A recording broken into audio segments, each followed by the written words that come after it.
Hey everyone, back again. Welcome back to another video review. This time we're going to take a look at the Transformers Robots in Disguise episode, Railroad Rage. And, well, what can you do?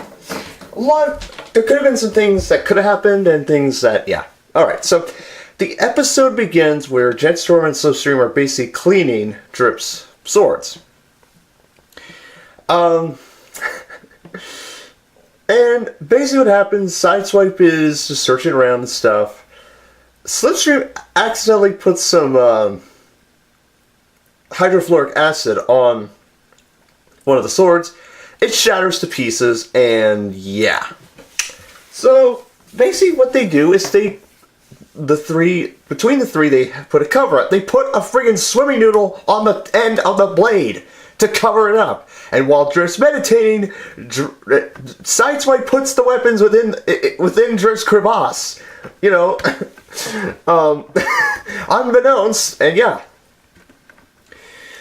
Meanwhile, the Stunticons, we see all 5 of them just ramming cars up the road, and Motormaster sees this maglev train passing by. And he orders Slashmark, Heatseeker, Wildbreak, and Dragstrip to go and get the engine out of that maglev train. So, because he wants, you know, he wants the engine, you know, so he can be faster than the train. The Autobots get the alarm. They head to the depot. The Stunticons pretty much ambush them right, left, and center. Strongarm gets taken out, gets the brunt of the impacts, gets knocked out, and then out of nowhere, this bright yellow minicon appears and makes off with Strongarm's Decepticon hunter. So that means all the Decepticon hunters are now dead. So Soundwave pretty much now has every Decepticon hunter from Bumblebee, Sideswipe, and Strongarm. Yeah, Drift has his own weapons, obviously. And Grimlock just has his fists. So yeah.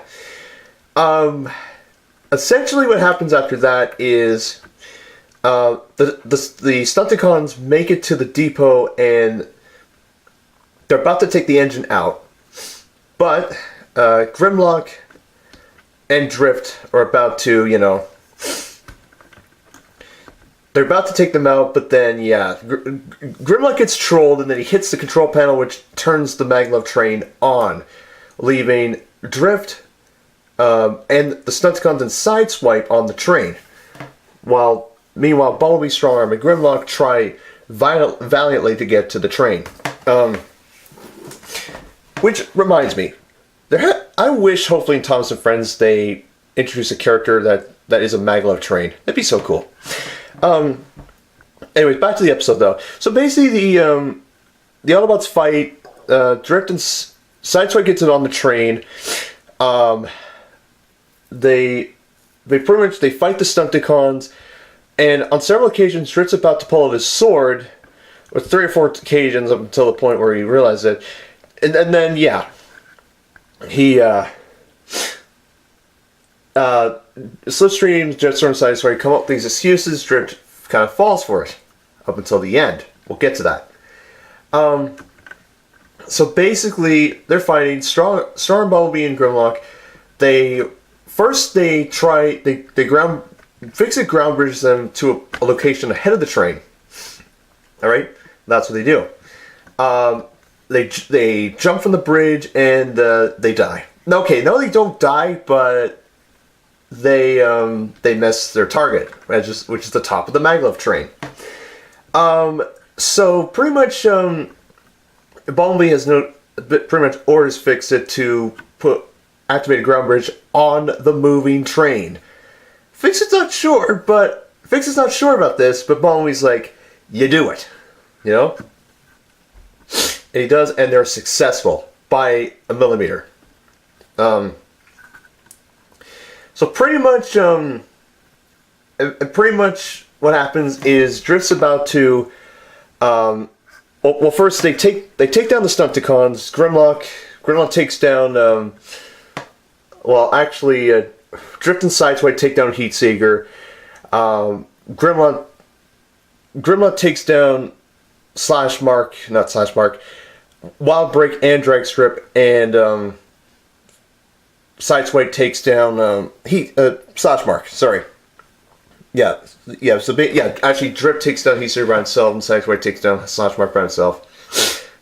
Which apparently Slashmark is voiced by David Kay, the same one who was Beast Wars and Unicron Trilogy Megatron and Transformers Animated Optimus Prime. Pretty cool.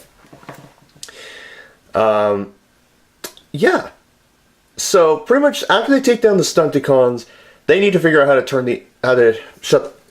get the trains to stop, and they have 3 minutes to until they make it to the Crown City station to stop the train.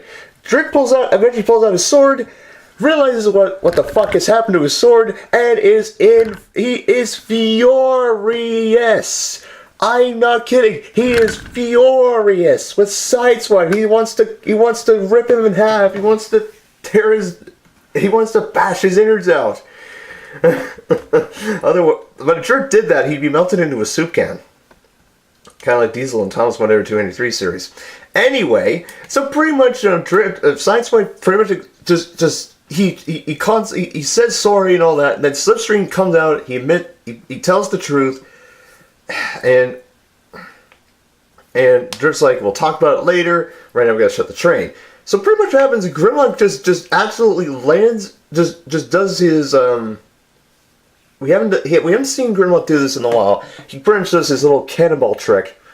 It opens the shaft to the cockpit of the train, to the cab, and obviously no one can fit it other than Slipstream.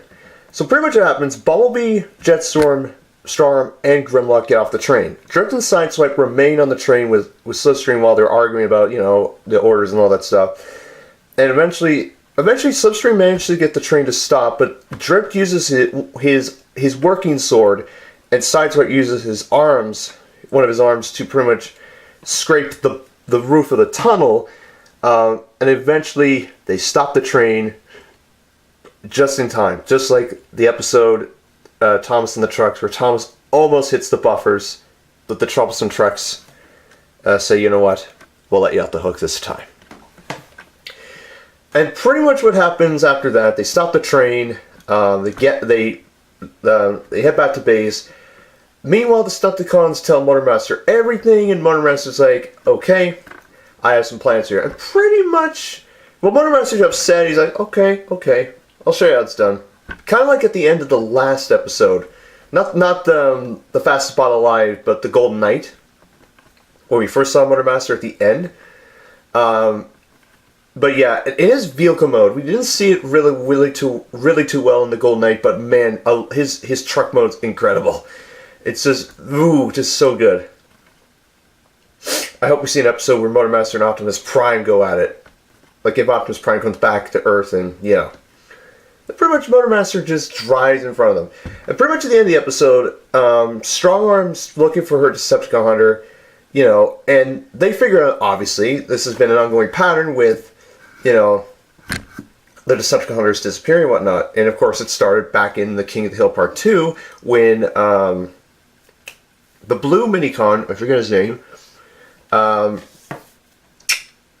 pretty much when he stole Decepticon hunter after giving the flight ability when they first met Heatseeker.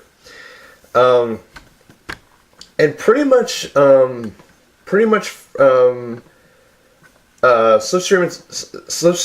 Drift accepts Slipstream and Sideswipe's apology, and says that, and just pretty much says, well, we'll fix it together. We'll fix the swords together. And when they open the supply department, the supply compartment, let's just say Drift is a little bit ticked off with Sideswipe, and Sideswipe's like, okay, yeah, what can you do? And that's the end of the episode. All that was pretty good. To be honest, this is that was basically a defining moment for Slipstream right there. Biggest episode from Slipstream we've seen in a while. Jetstorm, hopefully we get to see it soon, because we need to see more of Jetstorm's.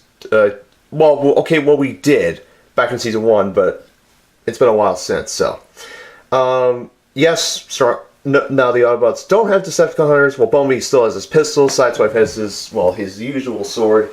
Strongarm has nothing. So, so pretty much they're going to have to rely on Windblade's weapons caches. They last used them in the Guilty as Charged when they took down Nitra. Even though most of the weapons were exiled into space when the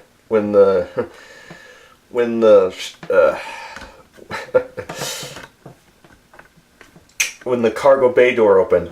The maglev trim was awesome. I really hoped that was a Transformer, like an Autobot. I think it would have been so cool if they added like a Sentinel Prime into this. I'm saying maybe they could have incorporated Astro Train into this, or an original character. Maybe Omega Supreme. Transformers Energon. Because he was a train, and a battleship, and a combined battleship, and a combiner with Optimus Prime to make Optimus Supreme. They could have done that. The gold Minicon that stole Strongarm's Decepticon, we do not know what his name is or her name is. We do know that it's working for Soundwave. But, so pretty much High Test is on high alert, so yeah, he's probably going to die very soon. At least in the optics of Soundwave. So yeah, I'm going to be curious to see what happens in the next episode, because, like, pretty much we've seen all 5 Stunticons. Now we just got to see Menasor. And hopefully in the next episode we will see... I bet in the next episode we will see Menasor fight Ultra B in some sort of location that has to involve... NASA and... Yeah, like NASA, telecommunications, yada yada yada at the end. We'll see what happens. Okay, and I have not seen the next episode. I've not. Yes, it has come out ahead of the schedule and all that stuff, like Journey Beyond Sora, but yeah, what can you do? So, anyways, guys, pretty good episode. Highly recommend it if you can watch it. It's awesome. So yeah, that's my video review of the Transformers Robots in Disguise episode Railroad Rage. I will see you all very soon. I'll be back as soon as possible with the next video. And yes, so take care, see you soon, have a good day, and I'll catch you all later. Bye-bye.